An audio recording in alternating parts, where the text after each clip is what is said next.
শুধু শুক্রবারে 2 রাকাত জুমার নামাজ পড়ে সালাম ফিরাইয়া বাইর হইয়া যে যান, আর যে 1 সপ্তাহ আসেন না আপনি নাফরমান। তো এই 1 সপ্তাহের তো খবর নাই। ওই শুক্রবারের 2 রাকাতেরই কি দশা, এটা কি বুঝনি আমরা?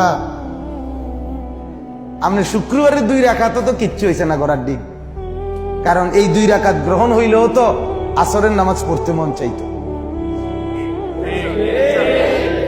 তাহলে আপনার নামাজের দশা কি? হ্যাঁ, আপনি হাজিরা দেন আইসা আল্লাহকে বুঝান, ঠাট্টা করেন আল্লাহর সাথে, মস্কারি করেন আল্লাহর সাথে, আল্লাহকে সোজা মনে করছেন, বোকা মনে করছেন। নাউযুবিল্লাহ। কি ভাবছেন মিয়া? কি ভাবছেন?